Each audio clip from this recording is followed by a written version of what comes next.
pense que le plus on prend de temps, le plus ça va être puissant.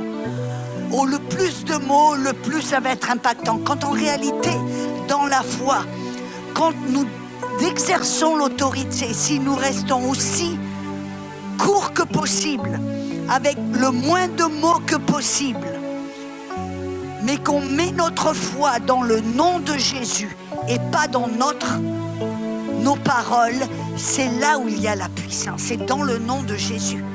Amen. Et donc une chose que j'ai compris, et les gens souvent me demandent, me disent, Audrey, comment es-tu rentrée dans le ministère de guérison?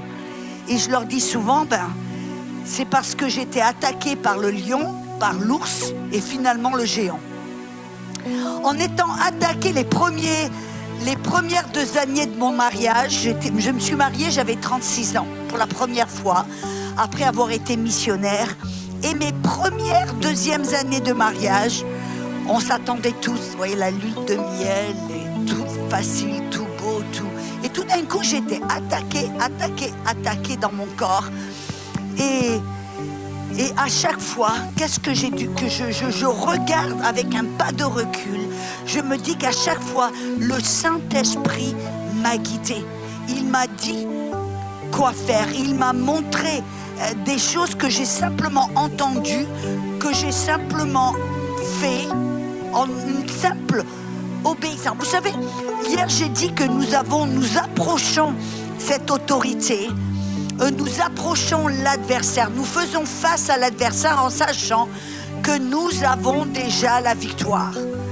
Que nous rentrons dans un jeu en sachant que le jeu a déjà été truqué, façon de parler.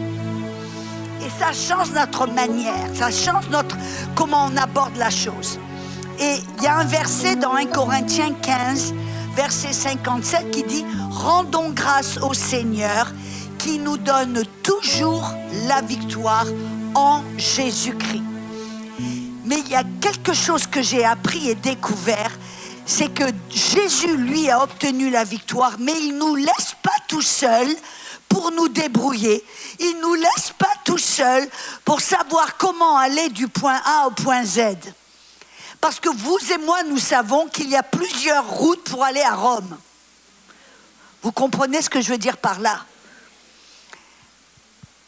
Toutes les guérisons, elles ont peut-être toutes des chemins différents. Il n'y a pas un chemin. Pour l'un, ça va être peut-être, elle va aller à l'hôpital avoir une chirurgie et la chirurgie va être réussie. Et elle va être complètement... Pour quelqu'un d'autre, ça va être peut-être complètement différent. Elle va simplement exercer l'autorité et hop, elle est complètement guérie. Et c'est comme ça que j'ai appris. Que 2 Corinthiens 2,14 nous dit « Rendons grâce au Seigneur qui nous guide dans le triomphe. » C'est dans la Darby, je pense. Qu'est-ce que ça... Vous prenez ces 2 versets ensemble, qu'est-ce que ça vous révèle? 1, Jésus a obtenu la victoire. 2, il nous a envoyé le Saint-Esprit pour nous guider vers cette victoire. Et notre rôle, vous et moi, c'est de nous approcher vers Dieu, Dieu le Père, et le Saint-Esprit va nous révéler le plan du Père. Parce qu'il connaît votre vie, il connaît votre façon de penser, il connaît vos obstacles, il connaît tout ce qui vous constitue et il sait exactement ce dont vous avez besoin, comment vous en avez besoin, où et quoi. Et l'erreur que l'on a fait quand on exerce l'autorité ou quand on veut s'approcher pour recevoir la guérison ou exercer la guérison, c'est qu'on a l'impression que c'est comme on dit en anglais « one size fits all ». Ça veut dire une taille pour tout le monde. Mais tout le monde n'est pas pareil. On est petit, grand, gros. Vous comprenez ce que je veux dire? Et je me rappelle, quand j'ai commencé dans cet apprentissage, je pourrais dire, de la guérison, la première fois que j'ai été attaquée, j'étais sur le point d'aller dans un voyage de mission, dans la jungle, dans une jungle dans l'Amérique du Sud. On allait au milieu de la jungle pour une tribu et on allait faire le ministère là-bas. 3 jours avant de partir, on s'était préparé pendant des mois. 3 jours avant de partir, je commence à avoir une attaque. Mon côté droit commence à être dans la douleur. La fièvre monte. Je commence à vouloir vomir. J'ai tout un tas de symptômes qui commencent à se manifester. Bien sûr, qu'est-ce que j'ai fait? Je suis allée, je dis, Seigneur, qu'est-ce que je fais là? Qu'est-ce que je dois faire? Et j'ai ressenti une paix. Le Saint-Esprit va rendre témoignage de la vérité, car il est l'Esprit de vérité. Et il va rendre témoignage de la vérité par cette paix qui dépasse tout raisonnement. Colossiens 3,15. Amen. Et j'aime bien trop le Colossiens 3,15 dans l'Amplifie, il dit que la paix opère comme un arbitre, décidant toute question qui se lève. Et donc, tout d'un coup, je me suis adressée au Saint-Esprit, je me suis dit, qu'est-ce que je dois faire là? Parce que vous savez, très souvent, notre première réaction, notre première attitude, c'est « Oh, on va aux urgences ». Et je dis non, je vais d'abord vers... Ah, merci. Je vais d'abord vers le Saint-Esprit, celui qui nous guide vers la vérité, celui qui nous montre la vérité, celui qui nous mène vers la victoire. J'ai dit, qu'est-ce que je dois faire là? Et j'ai ressenti une paix, comme un savoir, comme une impression, un savoir, une paix, que je devais rester à la maison et ne pas aller à l'hôpital. Ça, je ne le conseillerais pas à tout le monde. Parce que les gens se pensent, si je suis dans la foi, je ne vais pas chez le docteur. Si je suis dans la foi, je ne prends pas des médicaments. Non, la foi c'est quoi? La foi c'est faire confiance à Dieu. Et la foi vient comment? La foi vient de ce que l'on entend. Et ce que l'on entend vient de la parole, Réma. C'est la parole que Dieu vivifie. La parole que Dieu vous parle. À vous, individuellement, personnellement. Amen. Et là, je savais, j'avais comme ce savoir accompagné avec une paix qui dépasse le raisonnement, que je devais rester à la maison. Donc, j'ai appelé ensuite une amie à moi qui est infirmière. J'ai dit, Bobby, voilà ce qui se passe dans mon corps. Je lui ai décrit tous les symptômes. J'ai dit, le Saint-Esprit m'a dit de rester à la maison. Je vais rester à la maison. Elle me dit, oh Audrey, si Dieu t'a dit de faire ça, ok, mais je veux t'avertir, tu as l'impression d'avoir une crise d'appendicite. Que ton appendicite a éclaté. Si j'étais toi, fais attention. Tu dois vraiment savoir que ça vient du Seigneur. Je savais que c'était ce que le Saint-Esprit me disait de faire. Et je suis restée à la maison. Et j'ai exercé mon autorité. Qu'est-ce que j'ai fait? J'ai parlé à mon corps. J'ai dit, douleur part, fièvre descend. Et j'ai fait ça. Et pendant toute la nuit, c'était un combat. On s'imagine des fois, on exerce l'autorité, oui. Mais des fois, l'ennemi, qu'est-ce qu'il fait? Il fait la main de fer. Vous savez, la main de fer? Il essaie de voir, attends, est-ce que tu es vraiment convaincu? Est-ce que tu crois vraiment que ce que tu dis se fera? Et toute la nuit, les symptômes sont devenus de pire en pire. Mais vous savez que le lendemain, le Saint-Esprit m'a guidée. Il a commencé à me parler. Le matin, je n'avais pas dormi de la nuit. Mon mari, lui, par contre, il dormait comme un ange. Même si les anges ne dorment pas. Vous savez, même là, c'est intéressant, mesdames, comment l'ennemi opère. Parce que là, vous voyez, je me suis mariée à l'âge de 36 ans. Si j'avais un combat, je le faisais toute seule avec le Seigneur. Et là, je me marie, je me dis, mon mari va être comme moi, à mes côtés. Des fois, on a des expectatives. Là, je le dis pour quelqu'un. Dans le mariage, des fois, on a des expectatives. On s'attend, ça doit se passer comme ça. Et me voilà en train de me combattre pendant la foi contre les... Et je regarde mon mari ronfler. Je me suis mis en colère. Je me suis dit, Seigneur, cet homme que tu m'as donné, regarde-les. Quand j'étais célibataire, je devais me battre toute seule. Maintenant que je suis mariée, voilà, je dois me battre toute seule. Et je me suis mis en colère jusqu'à ce que le Saint-Esprit, il me dit, ouais d'accord, Marc 11, il dit, crois-tu que tu as reçu ta guérison? J'ai dit, oui, je crois. J'ai reçu Marc 11, 24. Quiconque parle à la montagne lui commande de se ôter, ne doute point dans son cœur, mais croit que ce qu'il dit se fera, il le verra s'accomplir. Et quand vous priez, croyez que vous l'avez reçu. J'ai dit oui, je crois, j'ai reçu, je suis guéri. Et mon mari me dit, et qu'est-ce que, pas mon mari, mais le Saint-Esprit, il me dit, et qu'est-ce que le verset 25 dit? Et si tu as quoi que ce soit contre quiconque, pardonne. Ah! Vous savez qu'est-ce que j'ai fait, la petite taquine que je suis? J'ai secoué mon mari. Je l'ai réveillé. Je lui dis, écoute-moi bien, je te pardonne. Il me dit, quoi? Mais pour moi, ok, c'était fait, je l'ai pardonné. Mais le lendemain, alors qu'il se réveille, il me regarde, me dit, oh là là, t'es pâle comme un linge, écoute, reste au lit, repose-toi. C'était le dimanche. Il dit, j'irai à l'église, je le dirai au pasteur. Et toute la matinée, j'avais envie de rester au lit. J'avais envie de... Et le Saint-Esprit m'a commencé à me guider, à me parler. Il me dit, qu'est-ce que tu ferais le dimanche matin si tu étais en bonne santé? Je dis, ben j'irai à l'église. Il me dit, alors qu'est-ce que tu fais coucher?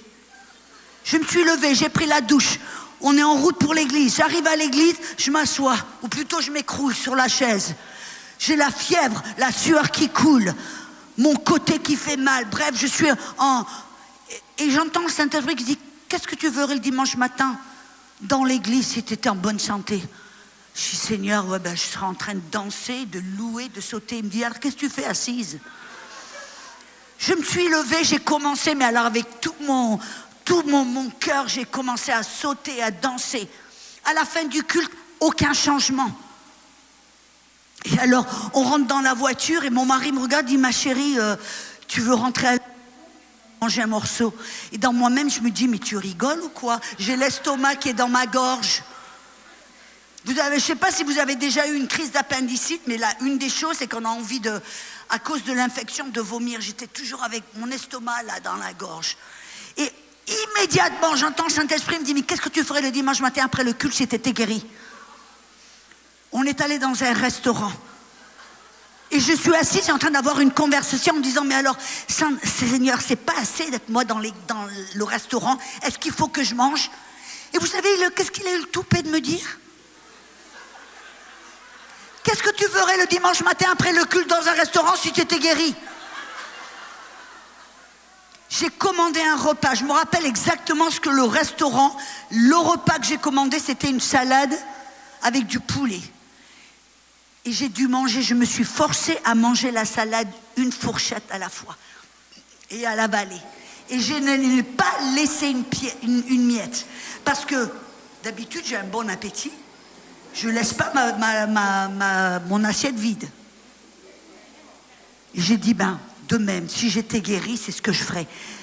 Et vous savez qu'à la fin du repas, quand je suis retournée vers la voiture, que j'ai mis ma main sur la poignée, tous les symptômes sont partis.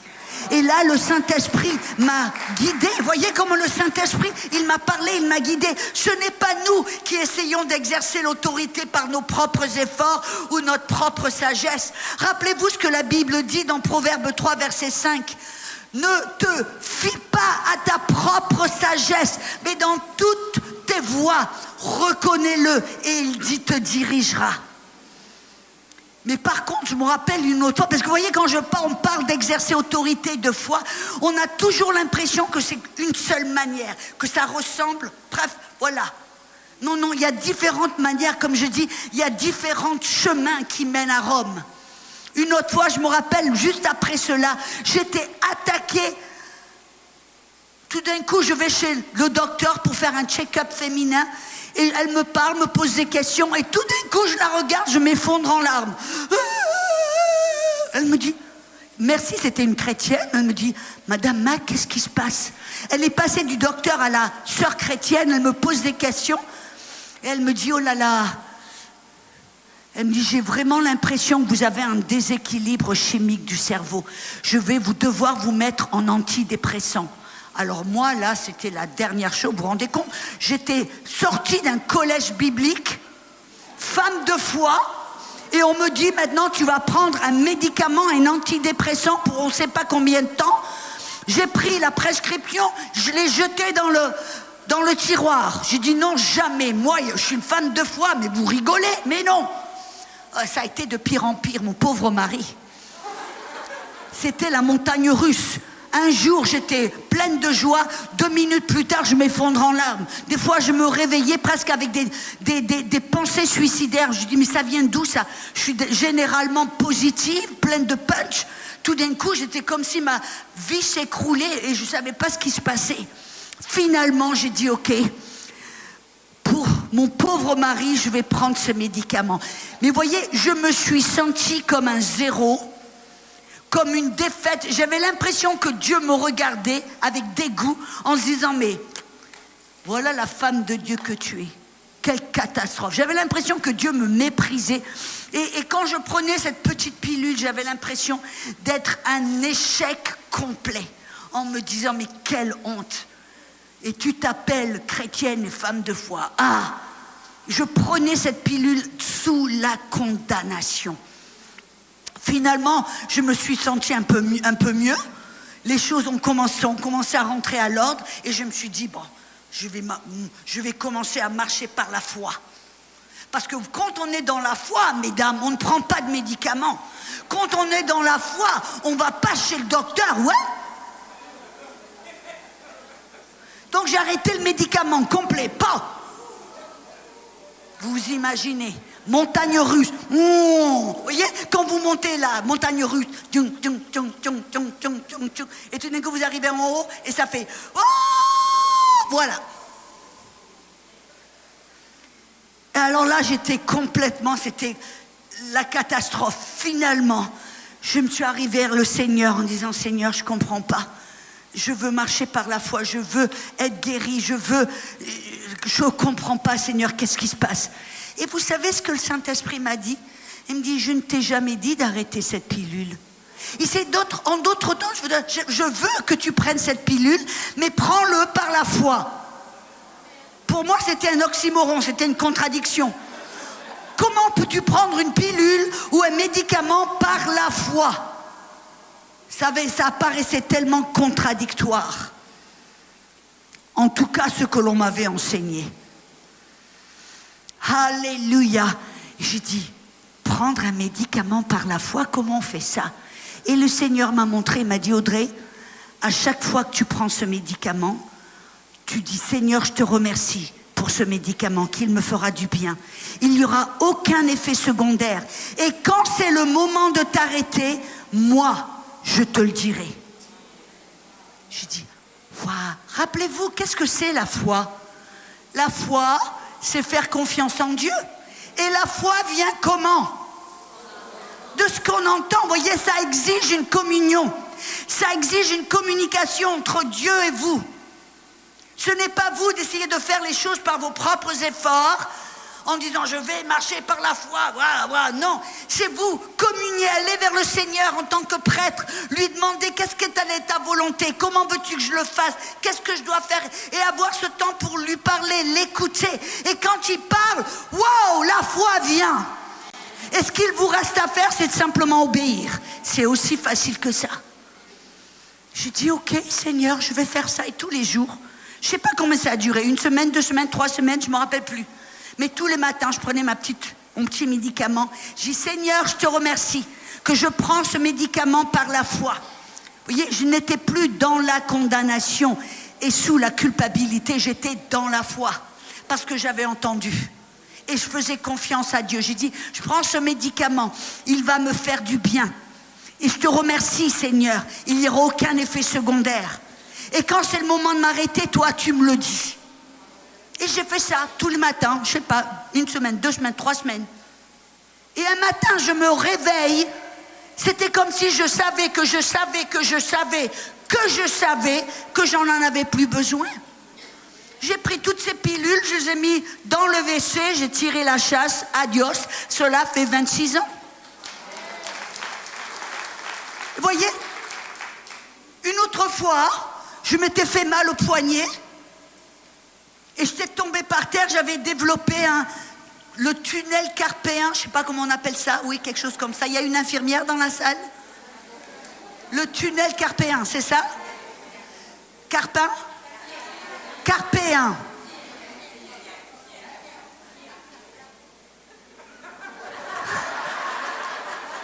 Ça ressemble à Turpin. On est dans le bon endroit. Et je pouvais ni plier ma main, ni porter quoi que ce soit, même pas serrer, dire bonjour à quelqu'un. J'étais dans la douleur. Et la douleur, elle montait jusqu'en haut. Et bien sûr, qu'est-ce que j'ai fait? J'ai exercé autorité. J'ai dit au nom de Jésus, je commande à ces muscles, ces nerfs, cette inflammation, le tunnel Turpin, de quitter, d'être guéri au nom de Jésus. Et j'étais guérie, mais il y avait une petite séquelle. Je me rappelle, c'était pas complet. Il y avait toujours un petit peu de douleur, un résidu. J'ai dit, attends là, Seigneur, je te remercie que tu fais toujours bien les choses. Et vous savez qu'est-ce que j'ai entendu? Bois plus d'eau, ralentis le sucre. Va derrière moi, Satan. Des fois, on a l'impression que quand Dieu nous parle, c'est spectaculaire. C'est Dieu. Je te dis, arrête le sucre. Non, bois plus. Non, des fois, les choses surnaturelles sont les plus simples, les moins spectaculaires. Et vous voyez, j'espère que vous voyez un petit peu que pour exercer notre foi, Jésus a dit qu'il chasse les démons ou qu'il exerce l'autorité par l'esprit. Qu'est-ce que ça nous révèle? Je vous dis le nombre de fois où j'exerce le ministère de guérison et je rencontre des cas dans des fauteuils roulants et souvent, nous, on va faire les choses comme on a vu faire. On va dire, ok, on va prendre la personne, la sortir de... Non, on écoute l'esprit. Qu'est-ce que le Saint-Esprit vous dit? Je me rappelle une fois, j'ai vu une dame dans un fauteuil roulant et je m'avance pour prier pour elle, pour exercer l'autorité, et j'entends le Saint-Esprit qui me dit non, avec elle ce sera progressif. Il m'a dit, elle va devoir se lever à l'intérieur avant de pouvoir se lever à l'extérieur. Et il m'a révélé ce que je devais faire et comment je devais le faire. Une autre fois, à 1h du matin, le Seigneur me réveille. Vous vous rappelez, j'ai dit, j'ai tué l'ours, j'ai tué le lion et finalement j'ai tué le géant. À 1h du matin, le Seigneur me réveille. Et donc je me suis levée le deuxième soir en me disant, ok, il y a quelque chose qui se passe. Et qu'est-ce que j'ai fait? J'ai prié en langue. Quand on prie en langue, on se connecte à l'esprit. Quand on prie en autre langue, on prie des mystères. 1 Corinthiens 14, 2 et verset 4. Celui qui prie en autre langue ne prie pas à l'homme, mais à Dieu. Et dans l'esprit, il prie des mystères. Et quand j'ai prié en autre langue, tout d'un coup, au bout d'un moment, j'entends, il y a du cancer dans ton corps. Il ne m'a pas dit quel genre de cancer, il m'a dit qu'il y avait du cancer. Et je sais ce que certaines d'entre vous étaient en train de penser. Audrey, c'était le diable qui t'a dit ça.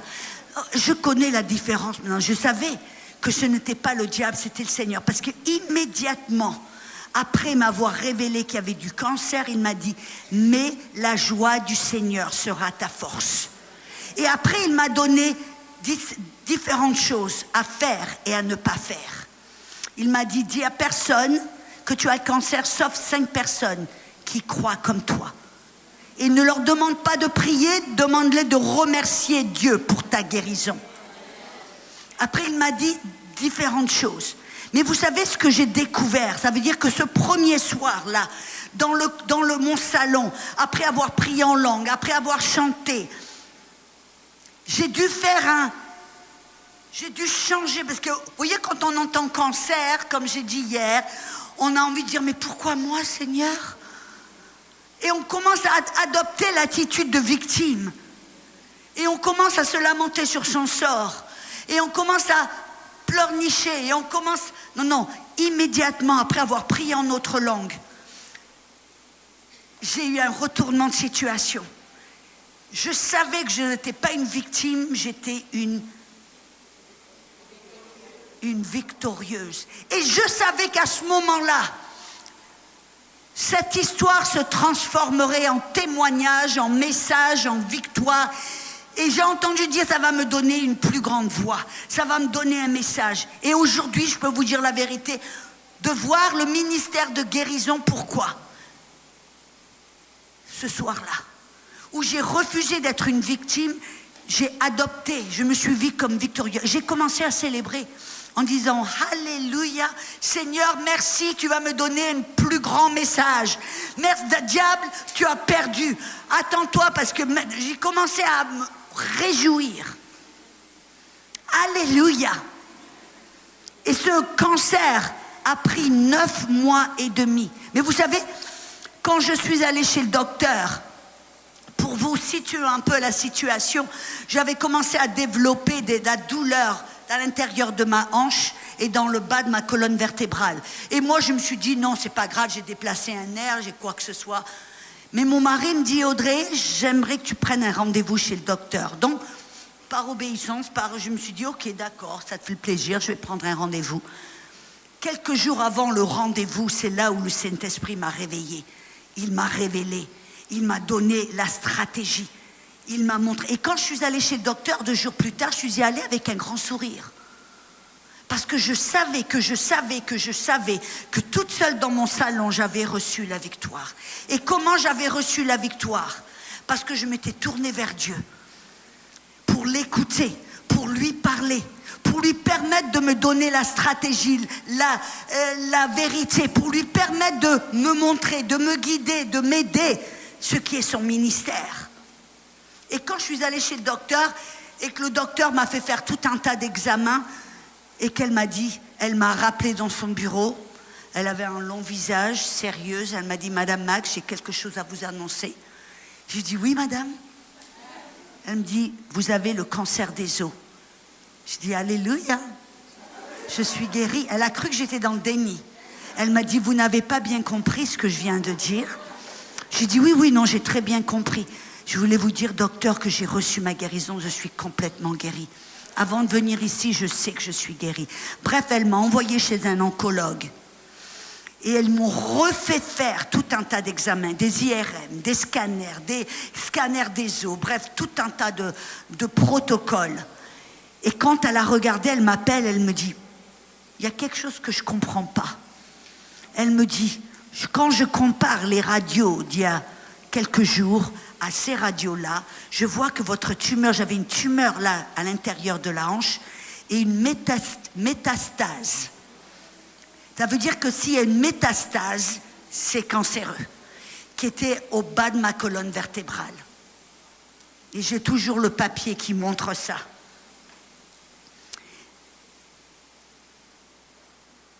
Et alors là, elle m'annonce ça et j'ai un grand sourire. Elle me dit, mais il y a quelque chose que je ne comprends pas. Elle me dit, quand je compare les IRM et les scanners d'il y a quelques jours à celui-là, votre tumeur a diminué un tout petit peu. Elle me dit, je vous donne, ou alors vous allez commencer, on commence le protocole, ou alors je vous mets sous observation. Vous voyez, j'avais prié, j'avais demandé au Seigneur de me donner du temps, parce que je savais que j'étais guérie. J'avais entendu le Saint-Esprit me guider, me donner des directions. Et j'ai dit, ok, observation. En 9 mois et demi, le cancer a complètement disparu. Mais écoutez-moi, mesdames, la vérité, et j'espère que vous voyez, là, dans chaque cas, ce n'est pas moi qui ai pris l'initiative en me disant, je vais faire ceci, je vais faire cela. Non, il y a une communion entre nous et le Père, au travers du Saint-Esprit. On ne se fie pas à notre propre sagesse. On ne se fie pas à notre propre connaissance. Parce que le problème, souvent, on va dans des réunions et ils nous donnent les 5 clés pour la guérison, ou les 6 stratégies pour ceci, ou le plan pour cela. Et qu'est-ce qu'on fait au lieu de se tourner vers le Seigneur pour qu'il nous guide, pour qu'il nous enseigne, pour qu'il nous mène, pour qu'il nous dirige? On se tourne vers des méthodes, on se tourne vers des clés. Et qu'est-ce que ça fait? On devient indépendant de Dieu. Et on se fie à notre propre sagesse. On imite le témoignage de quelqu'un d'autre. On applique des méthodes. Ce n'est jamais la chose, ce que Dieu a pour nous. Dieu désire une relation, Dieu désire une communion. Dieu désire que nous soyons ses enfants complètement dépendants de lui. et qu'il nous guide, et qu'il nous dirige, et qu'il nous corrige, et qu'il nous fortifie, qu'il nous mène vers le chemin de la vérité. Et écoutez-moi bien, je vais être transparente. Dans le ministère de guérison, pour guérir les malades, pour comme je veux dire, il y a des fois, je fais bien, il y a des fois, on est humain. Il y a des fois où on écoute le Saint-Esprit, on entend, on sait ce qu'on doit faire. Puis il y a des fois, j'entends rien. Alors, qu'est-ce que je fais? Je vais faire ce que je sais faire. Mais j'ai remarqué que le ministère de Jésus ne se fiait pas. Jésus dit, je ne fais rien de ma propre initiative, mais ce que je vois, ce que j'entends du Père. Et c'est comme cela que vous et moi, nous devons vivre notre vie, en communion avec Dieu, dépendant de lui. Et quand je fais le ministère, j'essaie le mieux possible d'être à l'écoute. Qu'est-ce que tu veux que je fasse? Comment veux-tu que je le fasse? Vous avez remarqué que des fois Jésus, il crachait dans les yeux d'un aveugle. Une autre fois, il lui fait de la boue. Une autre fois, il lui dit, va te montrer au prêtre. Une autre fois, il dit, va te tremper dans la fontaine. Une autre fois, il était à l'écoute du Père. Il avait toujours il n'avait pas, comme on dit, one size fits all. Il n'avait pas une méthode pour le ministère de la guérison. Et je me rappelle une fois, j'étais en Inde. Et, alléluia, je faisais une conférence de pasteur. Et une dame arrive vers moi, jeune, elle avait l'air très belle, et elle avait un grand ventre. Et je me suis dit, ouais, elle a l'air enceinte, elle est jeune, elle est enceinte. Et elle s'amène vers moi, mais on voit qu'elle avait de la souffrance sur son visage. Elle prend mes mains et elle les met sur son estomac. Elle prend mes mains, elle les met sur son estomac. Je me dis, oh, qu'est-ce qu'elle fait? Et tout d'un coup, j'entends le Saint-Esprit qui me dit, frappe-lui dans le ventre. Je dis, oh! Ma première impression, c'était, merci Seigneur, je ne suis pas aux États-Unis, je ne vais pas avoir un procès. Je savais reconnaître le Saint-Esprit. Qu'est-ce que j'ai fait? Je lui ai frappé dans le ventre. Elle a fait ses yeux qui sont devenus, elle avait les yeux, tu vois, comme les dessins animés qui avaient l'impression de faire. J'ai fait un pas en arrière. 3 jours plus tard, elle revient pour témoigner que l'hôpital l'avait laissée aller parce qu'elle avait le cancer de l'estomac. Il ne vous pouvait rien faire pour elle. Et il l'avait libérée en lui disant, madame, on ne peut rien faire pour vous, allez à la maison, passez du temps avec bien-aimé, et voilà, c'est tout. Et elle a entendu que je faisais une conférence, donc elle est venue à la conférence avec ce dernier espoir, en se disant, si je ne suis pas guérie, je vais me tuer, parce qu'elle ne voulait pas faire face à tellement de douleur. Et quand je l'ai rencontrée, que j'ai entendu frappe-lui dans le ventre, je ne savais pas qui elle était, ce qu'elle avait, ce qui se passait. Ma seul truc, c'était qu'elle était enceinte. C'est ce que j'avais l'impression. Elle est revenue complètement guérie. Mais attendez, c'est pas la dernière. Cette jeune femme que vous voyez devant vous, vous savez qu'est-ce qu'elle a commencé à faire? Elle s'est dit, ouais, mais si j'ai frappé dans le ventre de quelqu'un, elle a été guérie du cancer, ben allons frapper tout le monde. Et des fois, je faisais des conférences et me voilà, pas. Jusqu'à ce que le Saint-Esprit me dise, mais arrête. Fais-le quand je te le dis. Une autre fois, j'ai dû cracher dans le visage d'un bonhomme qui était aveugle et il a vu. Est-ce que ça veut dire maintenant que je dois cracher dans tous vos visages? Si vous avez des problèmes de... Non. Voyez, l'erreur humaine. Dieu parle, on en fait une méthode, on l'applique, copie-coller. On dit, ben Dieu a parlé. Non, Dieu veut que l'on soit dépendant de lui, qu'on aille vers lui dans toutes les situations, qu'on soit à l'écoute, qu'on lui parle, qu'on l'écoute et qu'on sache comment exercer cette autorité qu'il nous a donnée. On l'exerce par l'esprit, dans l'esprit. Alléluia. C'est aussi simple que ça. Dieu veut que l'on soit ses enfants, qu'on soit là à l'écouter, à lui parler, à dépendre de lui. Amen. Et vous savez pourquoi il y a tellement de gens qui ont été attaqués par X maladie ou Y, je ne sais pas, et qui en sont morts. Pourquoi? Parce qu'on leur a dit, voilà les 10 clés pour être guéri. Voilà ce que tu dois faire. Lève-toi, confesse, fais ceci, fais cela. Comme une méthode. Mais il n'y avait aucune vie dans cette méthode. Ce n'était pas une parole réma. Ce n'était pas quelque chose que le Seigneur avait respiré, donné. Vous comprenez ce que je veux dire? C'est silencieux dans cette église presbytérienne. Mais je n'ai pas honte d'affronter les choses. Pendant trop longtemps, on nous a donné les petites méthodes, les petits trucs, les petits cela. Et je vois partout où je vais, des fois, le peuple de Dieu qui souffre ou confus. Parce qu'ils me disent, mais Audrey, j'ai tout fait ce qu'on m'a dit de faire. Ils vont à une conférence qui me dit, il faut confesser la parole. Ils vont à une autre conférence, il faut arrêter les médicaments. Il faut aller dans une conférence, il faut faire ceci, il faut faire cela. Et on est comme des petits robots à imiter le... Ne me regardez pas avec ce genre de... Soyons honnêtes, c'est le moment d'être honnête, authentique et de faire face à certains problèmes dans l'église. Je vois trop de gens qui sont confus, qui sont frustrés, ou même ceux qui disent, moi le truc de la foi, j'en veux plus, parce qu'on a... Pourquoi? Parce qu'on leur a donné des méthodes, au lieu de les envoyer vers le Seigneur, pour qu'il parle, pour qu'il écoute. Et quand il parle, la foi vient. C'est pour cela, mesdames, qu'il est tellement important d'aller dans cette parole. Cette parole, qu'est-ce que c'est? C'est le logos.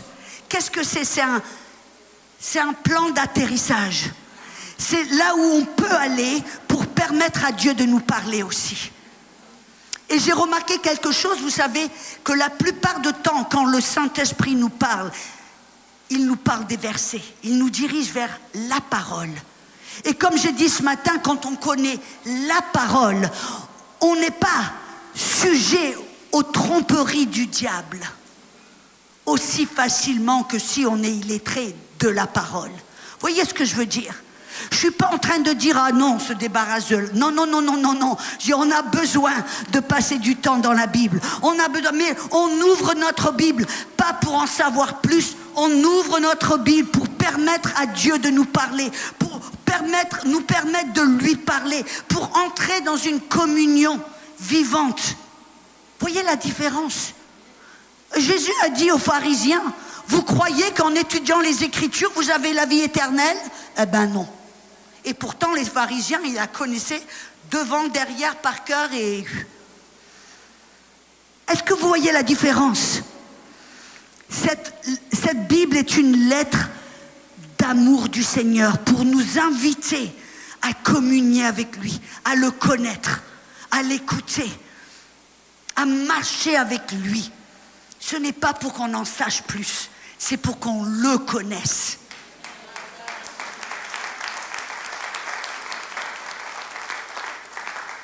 Alléluia, alléluia. Alors quand on parle de la guérison, si c'est la chose que je veux vraiment vous amener, c'est tout d'abord, que ce soit pour vous personnellement ou quand vous faites le ministère de guérison, que vous aidez quelqu'un d'autre pour exercer l'autorité que Dieu vous a donnée pour guérir un malade.